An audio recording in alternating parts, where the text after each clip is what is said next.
So welcome everybody. This is the 9th Long Island Technologists Meetup. We're going to do the 10th one on June 19th.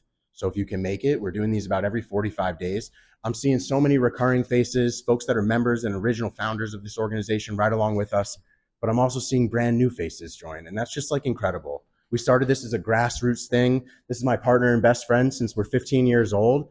And we started this organization so we didn't have to keep going into Manhattan for networking events. And we figured we'd try something super hyper local. This is the origin of Cause of a Kind, where we started this organization and signed paperwork at that table. And our first merch was printed in the basement of this organization. So this is really where it starts. And we bring everybody back every 45 days to share our story and give you all the opportunity to meet each other and network with like-minded professionals.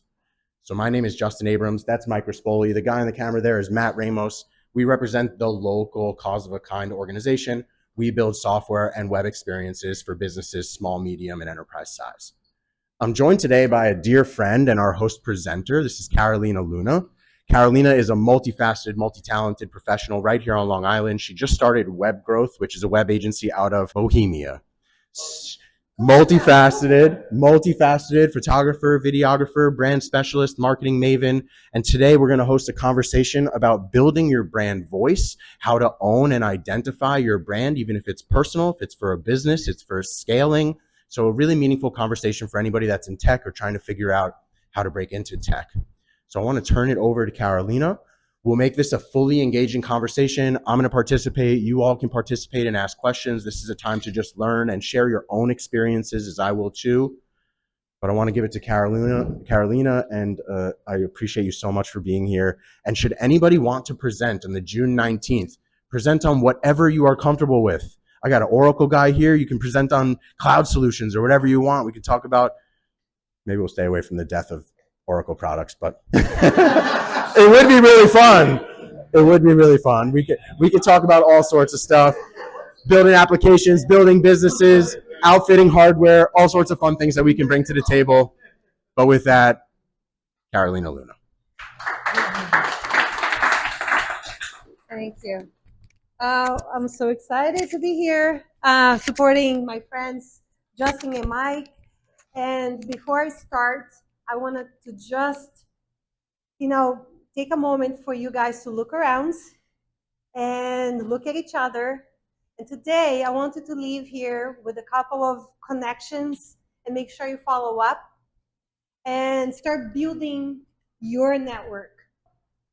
That's what we're going to talk about today. How can you, as an individual or as a business, stand out a little bit more by infusing your personality, your essence? Because branding actually is not, we're not going to be talking about logos, fonts, and colors and how to stand out with pretty graphics. It's about how can you stand out and how can you communicate the value and the essence of who you are. So when you speak to everybody, when you try to speak to everybody, speak to no one, right? They say the niches are in the riches, right? Or the riches are in the niches. And when you're starting out as a brand, how do you know exactly who your niche is going to be? Let's think about martini glass for a moment.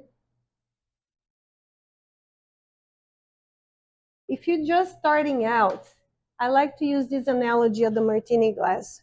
First, you start wide on the top, and you throw, you try to appeal to a wider audience. It doesn't have to be everybody. And then you can start narrowing down until you find your niche.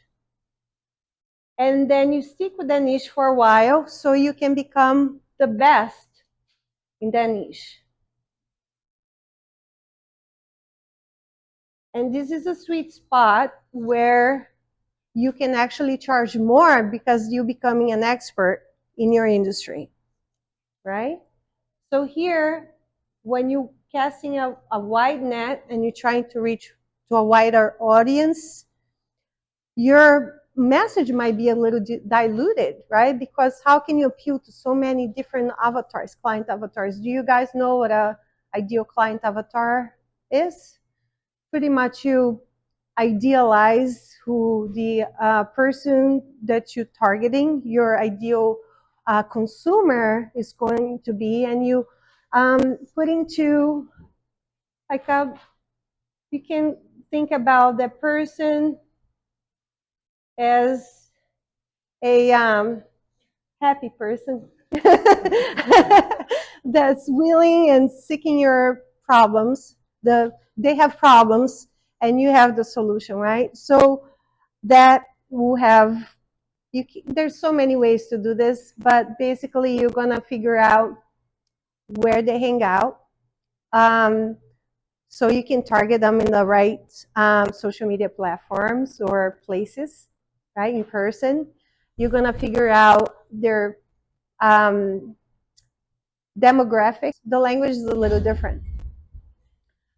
And the profession as well. So if you're a developer, for example, you might be targeting business owners or executives or corporations, right? Or you might be targeting HR people that will be hiring people like yourselves. So anyways, just a little bit of a theory here. Here you're going to be generic message. Here you start to refine your message.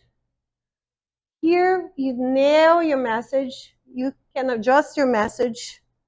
And here, once you've successfully stayed in that niche and you created a brand for yourself that's recognized, then you can start branching out again. And that's when you come up with other solutions, problems, other companies, etc. I also just want to add something. Yes. So the fundamental question here is, what is the goal? Right? So your goal with building your brand has to be clearly identified. Is your goal to build yourself as a career professional, and this is what I want to be known for the next 30 years? Is your goal to build a brand and its origin reputation? Is your goal to get a job? Is your goal to be on Tinder and find a date? Like, what is the goal of building that brand kind of determines the rest of this. What am I niching on? What are the talents I want to be known for? What skills do I have to display? What work can I show? So being very aware of your goal. And what Carolina is getting into is you can have multiple goals and multiple personas that you map back into. It could be business focused. It could be you have one brand that you give to your friends and family and another brand that you give to your coworkers and so forth. And you can work on niching yourself to fit your different initiatives.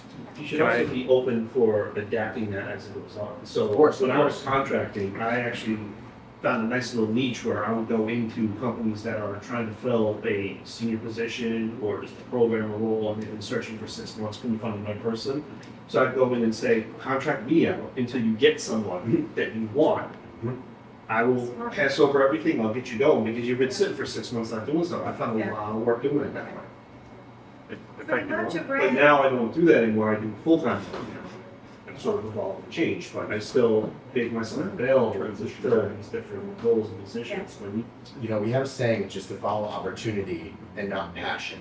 So sometimes you can mess up a little bit by following your passions and you go down a pathway, maybe you're not as competitive or as talented or the ability to build a brand or generate a dollar, lots of reasons to maybe not pursue passion, but to follow opportunity. I'll give you an example. Along with what you said, people typically rally around struggles and hardship stories and the great success of getting from zero to something. When we run a startup incubator, people going from zero to market. And it dawned on me one day, we had this podcast that just didn't get any traction. And I said, well, hey, why don't we feature our customers? Why don't we feature our friends and our local network? Ryan's sitting right next to you, who's been on the podcast. Donnie's been on the podcast. And this is the struggle from zero to market, and I do it at scale. And it's probably the only successful marketing strategy that we have ever deployed. And I've tried everything, professional marketer. You do it for other brands, and you try to find your niche, and you try to find your way. But I wasn't necessarily passionate about being a podcast host or editing or hosting the episodes or producing it. I do everything by myself, everything in-house. I have no staff associated to it. It's super lean.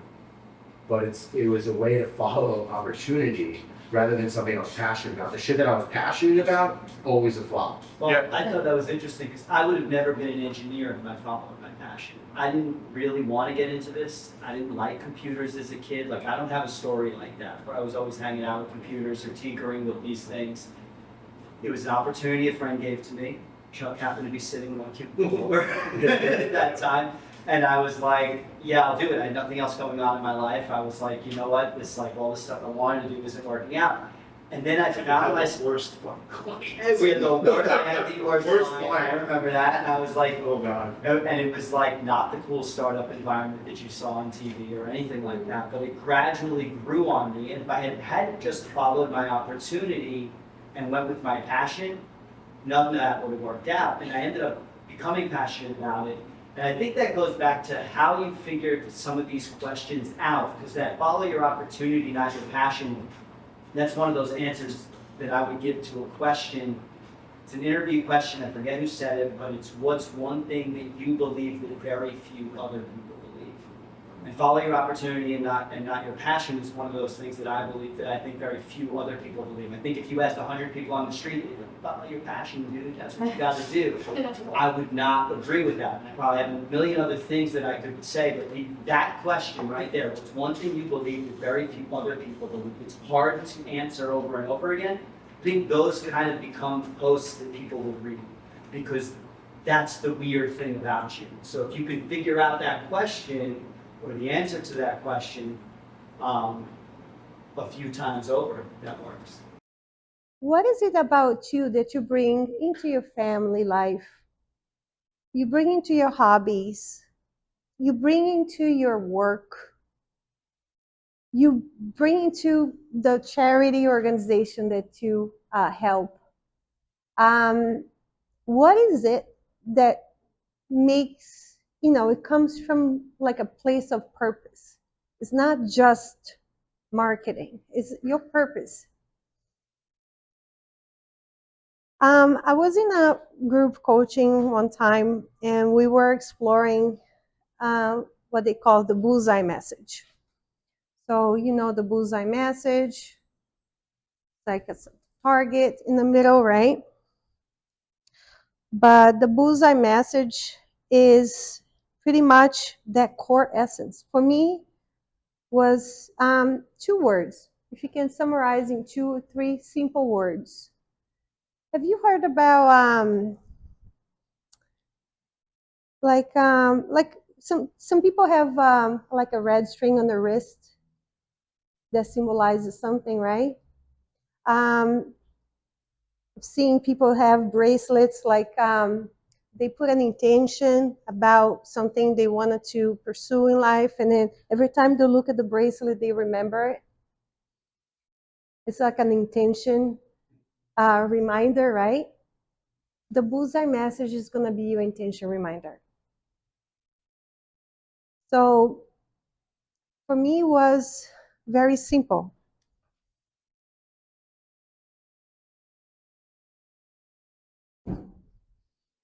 Shine bright. I realized upon a lot of thinking, not only what I wanted to do for myself, but what I wanted to do for others were to shine bright. Right? Why? I find that even for my marketing, shine bright is my reminder. Sometimes I infuse that in my words, in my marketing, but this is my internal compass. This is my purpose in life, to shine bright. I believe that when you shine from inside out, when you really are authentic and you shine your light, people that are meant to see you, they come to you naturally, right? It's like being a lighthouse, right? The lighthouse stays steady, shines its light, the boats come, they see the light. When you go networking, have you noticed sometimes you just drift towards a person, right? Some people repel you, some people attract you, right? That's the light, the energy, right?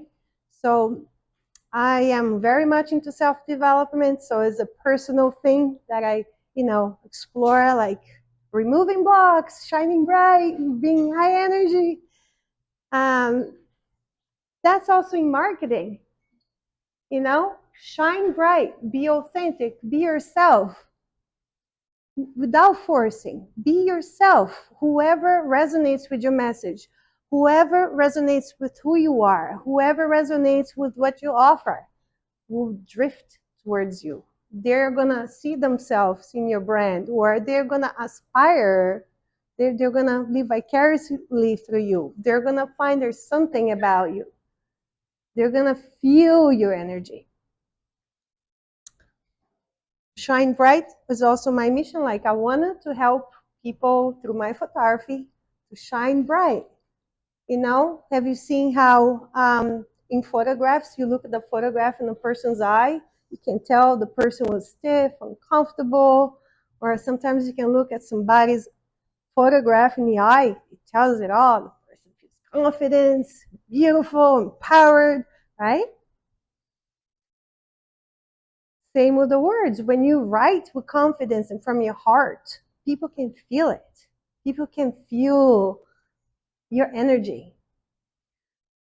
So, just wanted to share. Shine Bright is my two words that remind me and aligns everything that I do.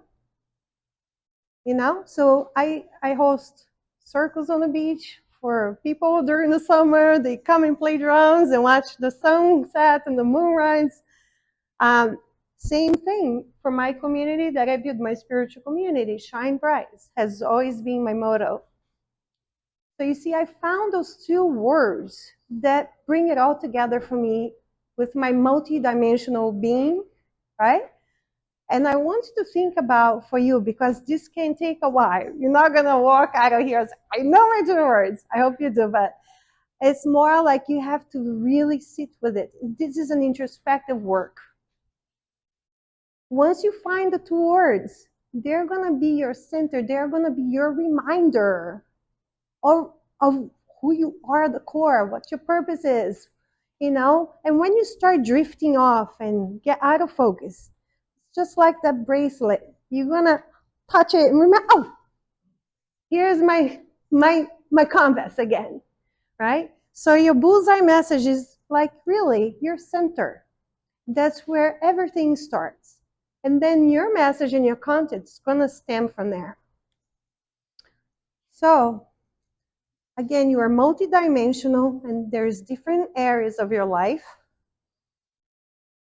where you operate. Your message may not be the same for each platform you show up, again, because people are going to be, you might be targeting more executives on LinkedIn. You might be just expressing your creativity on Instagram, or keeping people up to speed of what you're up to, right?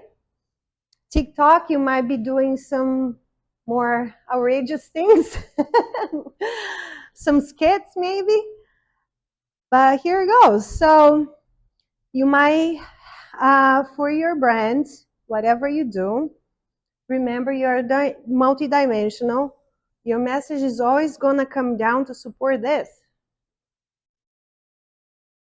So whether I am a photographer or I'm a space holder hosting circles on the beach and being, or I am speaking to professionals, my inner compass is always with the same purpose, to help people to shine bright and to do that myself, right?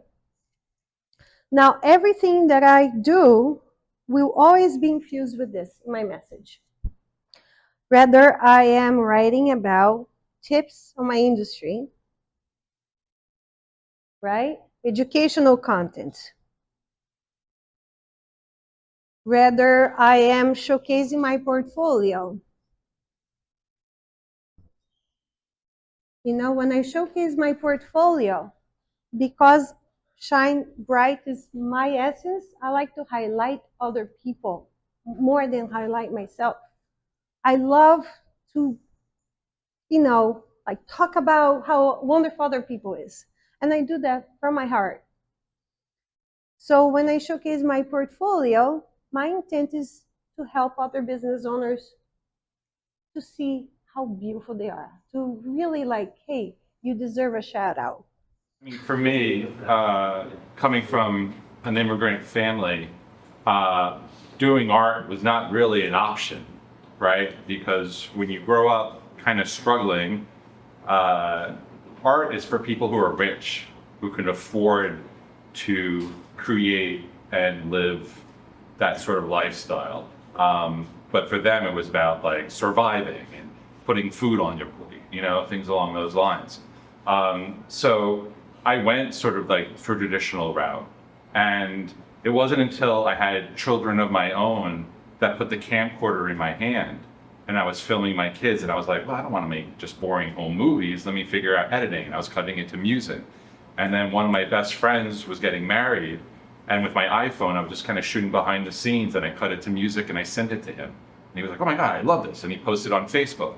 And then from that, a mutual friend of ours who was a professional wedding photographer said, hey, I think you'd be really good at this. If I can like get you clients, would you be interested in doing this for them? And I was like, well, I find it hard to believe that someone would pay me $2,000 to shoot their wedding with my iPhone, but yeah. So my best friend who was getting married, he was a film student.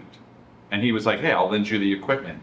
And by my second client, I was getting booked professionally, and that just skyrocketed. So it's sort of like the opportunity aspect, right? It presented itself, and I was able to like run with it. And on the converse too, I think there's a film student out there that turns down those wedding gigs because they think they're too good for it. Right. And like, that's the other side of this. Is like sometimes the way in is not the way that you think it's going to be. And that skill set brought me like showing people's authenticity and telling their story. Because weddings could be very, you know, everyone knows how a wedding goes, you know, but really bringing it in to their personality, seeing their mannerisms, showing their love for each other as individuals and as a couple allows me to now tell stories of people who are homeless, you know, stories about gun violence, you know, things along those, people impacted by gun violence, you know, like that's where it comes in. That's awesome. This is cool. We have about 30 minutes left that we like legally have the facility. No one's gonna kick us out, but we have about 30 minutes left. Does anybody have any questions for Carolina or want to respond to anything that was said in the audience? Otherwise, I'm gonna grab that mic and wrap us up a little bit. And we can all network and hang and have some water and grab some drinks out of the fridge or whatever you want to do. Last time you said something, bro, I went on a 3-day bender on LinkedIn. So I have a question for Mike. You Yeah. mentioned that you didn't want to do, what was it, software engineering? Yeah. Okay. So I guess what I'm asking is that what you were doing previously, how do you, like, you had a friend that gave you that connection, but you had to start up from ground zero. How were you able to even make that transition to actually get that quote unquote job that your friend gave you? So. Jesus Christ. I don't need to tell. No. So to be fair, I don't think you could do that today. I think that at that moment in time, software engineering had a few things going on. One, the web was a simpler place. Some of what Donnie has fought for, like being anti-React. The web was a simpler place. It was a little bit easier to get going as a front-end engineer without a computer science background. Lots of people needed websites. Mobile was just becoming a thing. There was a huge shortage of engineers, and I was willing to work for less than anybody else. That was another huge piece of it. You know, and I was willing to kind of like put in struggle, earn these like weird freelance gigs and like have my hours to make it seem like I was moving faster than I was. I basically did everything to push myself into that industry by hook or by crook. But today, totally different market. There's way more developers than there are jobs, and that's. But there is an industry out there, I promise you, that is just like that right now.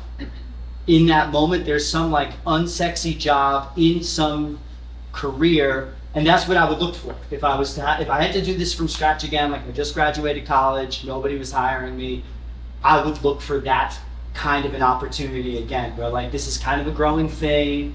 It's what the work I was doing was not super cool. Chuck was doing the super cool work. I was doing this garbage work, like helping these horrible clients build like it was like the early version of Wix called Weebly at the time. I remember some of it was It was terrible. It was terrible work. And I was studying at a rock climbing gym at night, so I was working 2 jobs. I remember sleeping in that gym, like, because I didn't always get my work done at the same time, and I needed enough money to make all this work. That dude was so worried about how much padding was between the border and the text on every single browser. Like, And oh my God. you took It it was on just the like, chin. it's wider on Safari. Who fucking cares? That's still a problem. I know it's still a problem. Yeah. That's why I don't do front end. It was a brutal time, and then there was like another, like, it didn't just keep going, right? Yeah. There was like another hurdle where I didn't know all this computer science stuff, and I wanted the better job. And then I had to go back and learn all the, and I had to study it. And I was not willing to pay for schooling ever again. And I already paid for school once, what didn't work. I wasn't willing to do it again. So it just like was these like false summits, followed by like a period of hard work that took me to the next summit, up until the point where we were like, ended up with this business. But I think that there's just a moment in time. I always think to myself, like, if I was born in the 60s, what would that thing have been that I would have like tried to weasel my way into that nobody was doing? And I don't know what it would have been then. And I don't know what that answer is today. And now that I have kids, I always say, I really am not going to know what to tell them to do or how to guide them. The world is going to be something different then. My goal is to teach them that core principle. It's like, be willing to do anything, and don't be too good for certain types of things, and don't be too tied to these passions because like you were good at something when you were 7 years old, or you were bad at something when you were, like, I was not particularly a great math student, so that turned me off to the whole idea of engineering. I would have never thought that I would like this. And so now I had to relearn all that math myself, which was like a whole nother learning process to try and teach yourself like alone. That was a big deal too. And it's just the whole industry's totally changed. And again, with the advent of AI and with all these layoffs, things that made me less marketable, like being a design-oriented and product-oriented person as well as an engineer, have made me more marketable now, because suddenly they're like, well, everybody knows the algorithms and stuff. We're not going to quiz you on that anymore, which was like the hardest thing to get through in interviews.